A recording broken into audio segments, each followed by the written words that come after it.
Hello, ladies and gentlemen. My name is Mitzi, and this is Mitzi. Let's think about it. Today, we have a special guest on my show. We are thinking about the Vietnam War. And that's truly something to really think about. They've made movies, they've made tons of books, they've have so many representation of the Vietnam War. Half of the time, people don't even really know what actually happened. But luckily for me, I have a actual vet who shared his story by writing a book called The Trail that really gives you a descriptive point of view from his point of view. Is that right, Robin? Yeah, the title of the book is actually Vietnam Combat, Oh, I Firefights, and apologize. Writing History. But the trail is one of the videos that I have on my website that kind of introduces the book. Yeah, and I was just watching it and it was actually really interesting. I was like, oh my goodness, I'm almost done. There has to be more. And then I was like, yes, I scrolled down and there was the second one. And it is really interesting because when you think of this war, and I don't know if it's something that you have thought of when you were actually going through there, or what are your opinions on this, but a lot of people that I'm around, they say that that war should have never happened. What is your opinions on that? Do you think that as well? Well, initially, when I went over there, I came from a military family. My grandfather, father, and brother all went to West Point. So pretty much imbued in the military style of life. I lived all over the world, went to 13 military elementary schools and 4 high schools. So I was pretty much focused and feeling the family obligation to serve my country. But Yeah. being in that war, especially at the height of the war, 1968 to 69, pretty well changed my opinion. And by the time I came back, I agree with you. I really felt that that war was a mistake and that we were led into it erroneously by many of our leaders, both military and civilian. So, yeah, I Yeah. kind of agree with that. Yeah, I thank you for saying that because I think hearing it from somebody that actually went over there and experienced everything, it's nice to hear that it could have been avoided, but it's also nice to hear that you did it as an obligation. You weren't necessarily just thrown into it. You never knew about it. It was never something that came across your family or anything like that. It was something that you knew and it was something that you felt like, okay, it's my time to step up. So your perspective going in was, yeah, different compared to others that felt like, oh, this is a whole bombshell, and I'm really curious, what made you want to write your story about your experience? Because certain individuals they keep that private, or they're still dealing with that still to this day. What made you want to stand out?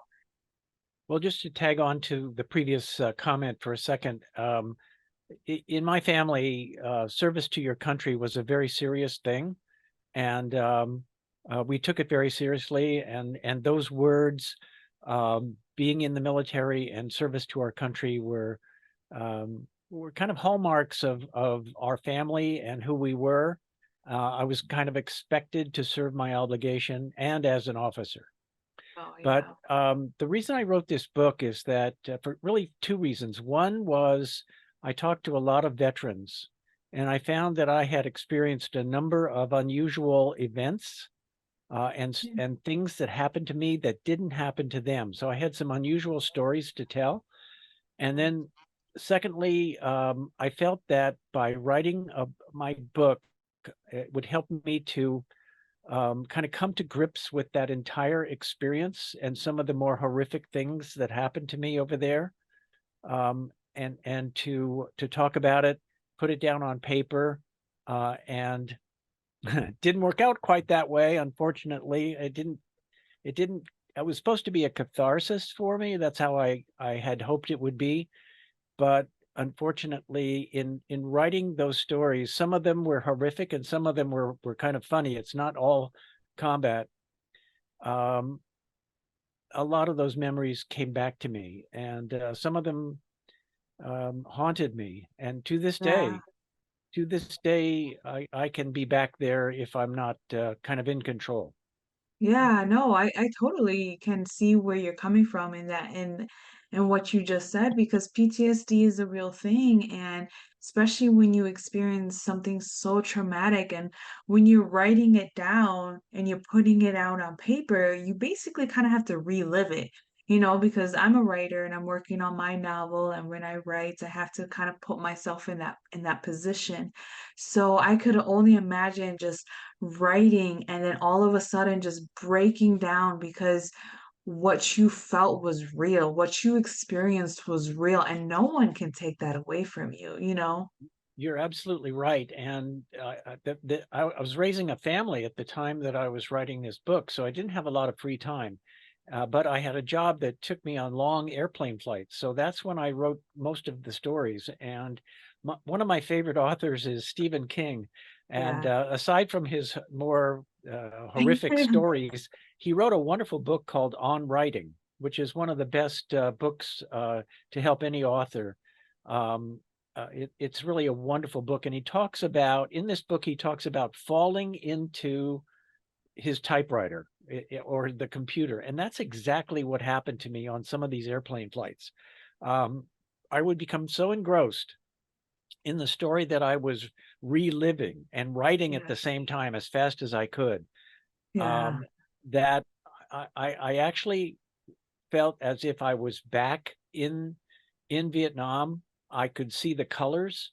I experienced the event again in incredible detail. Yeah. Um, I saw the colors. There were times I would come away sweating Yeah. at from the memories that flooded back.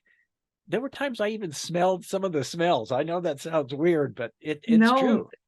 it's true. It's our minds when they repress something to help us keep going because come on, you had to still function in regular society after going through what you went through. I mean, our minds really helps us so that we can keep going so it's not in the back of our minds bothering us. So, but when you took that time, it really does make you think about it. And when you think about it, you start noticing details that you didn't pay attention to while you were living it. So You're yeah, absolutely you saying that you notice colors, you notice smells, all of that makes perfect sense to me. I totally understand where you're coming from when it comes to that. So my next question is, when you watch these movies that represent the Vietnam War, do you think that they're far off or they're kind of in the idea of what exactly happened? well. It's funny because any veteran will look at one of the common movies that are out there and start picking it apart and looking for things that aren't true. For Yeah, example, um, when I was out in the field, and we would be out in the field for 4 to 6 weeks straight, you weren't clean. You were dirty. You smelled. And you see some of these scenes with men wearing clean pressed uniforms. Didn't happen. Didn't happen that way. We were we, dirty. We were full of sweat and dirt and mud. And I had enough water to drink and brush my teeth. That was it. yeah, no, I was listening that into the trail and I was just like, how could I really handle that? Because at that point, it was surviving. Like the story was saying, like you were basically trying to survive. You had to refocus your mind, not focus on your home, not focus on the past or the future. And you had to focus on surviving because at any given moment, you could die. You could die from the environment that you were in, nature, animals, and then also from the people who are actually attacking you. So you were always on guard. And I don't know if this is a little personal, but when you got back home, how long did it really take you to adjust? Well, I was kind of fortunate in that regard, and because I was a regular Army officer, and I continued to serve in the Army. And my parents actually met me upon my return, and was living with them for a period of a couple of weeks before I went on to my next duty station. So I remained in the military community, and I never experienced some of the really negative things that a lot of soldiers experience when they came back. But I did suffer from PTSD. Interestingly, I had locked away some of the more horrific experiences for a very long period of time.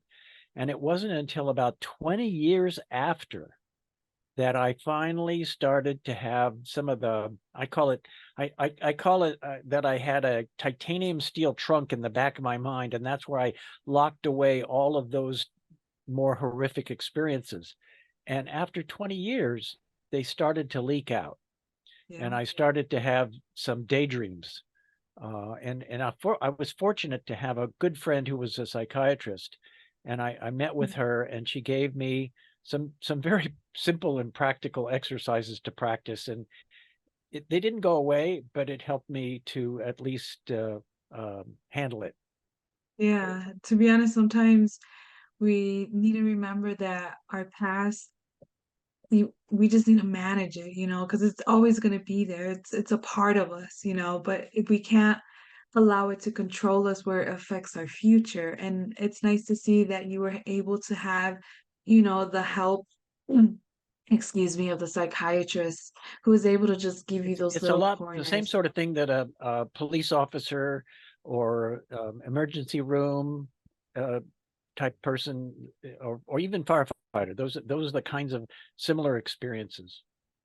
Yeah, if you don't mind, what is one memory that really stays with you, if you don't mind?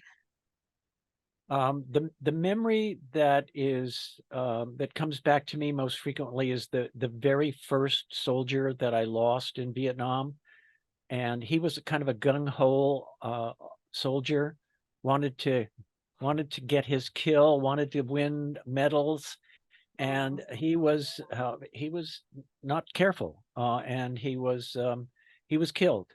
And it was the first time that I, as an officer, had to.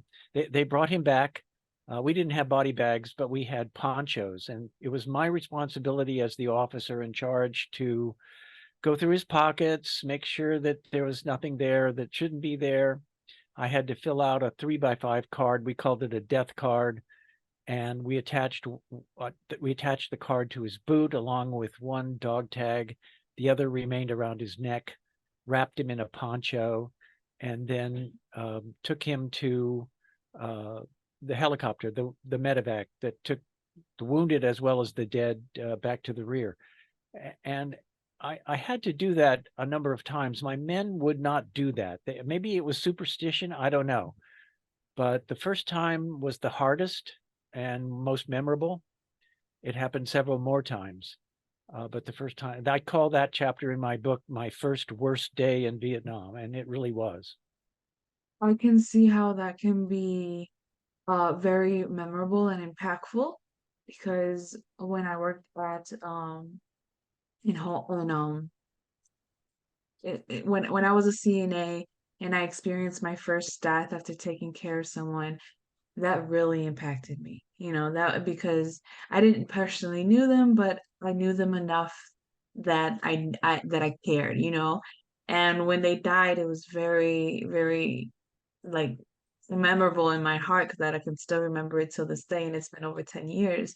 So I understand what you're saying that sometimes that first death that's in front of you and you have to clean up and kind of like get together. I mean, that really stays with you. And I couldn't even imagine the smells and everyone just looking at you while you're doing it because yeah, let's be honest, handling death is a taboo. Handling a body is a taboo, especially Right. a dead one. And people always think once someone's dead and you touch it, you're bringing that upon you, but not really because look at you, strong and living still to this day. That's amazing. Um, excuse me. Should have brought myself some water. So one of the biggest another taboo, as I should say, that happened in the Vietnam War. I don't know if you can confirm or deny if this is true or not, but that there was a lot of opiate usage throughout that war as well. Do you think that's true from what you experienced? Well, I know that it is true toward the latter part of the Vietnam War, but in the unit that I was in, we were for the most part in deep jungle near the Laotian border. Oh, And okay. so it was pretty much impossible to get to have access to any kind of drugs or opiates or even pot for that matter. We would be in the field for 4 to 6 weeks. And by that I mean we were walking through the jungle looking for the enemy, setting up Yeah. nightly ambushes. And then we would come into a base camp, a large base camp for about a week. And there again, you were inside a military encampment.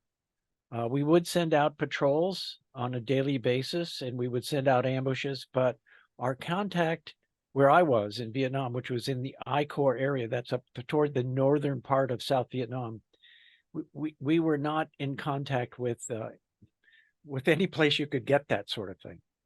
Yeah. No, that But makes I know sense. toward the end of the war that there were a lot of drugs and that was a common problem, especially in base camps that were near more civilian um, areas where that type of thing could be obtained.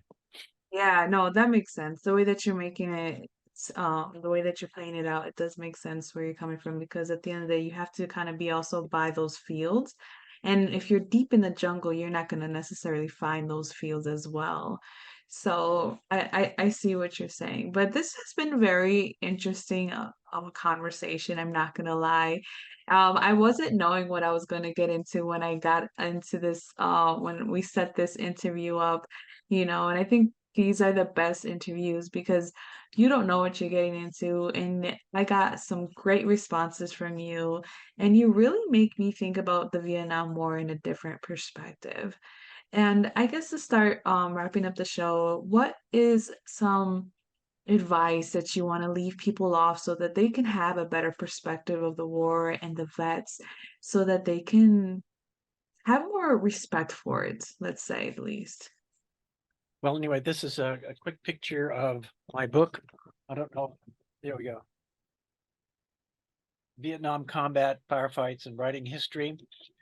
And because many of the Vietnam veterans were not welcomed home, and in today's world, it's just fine if you see a veteran wearing a Vietnam hat.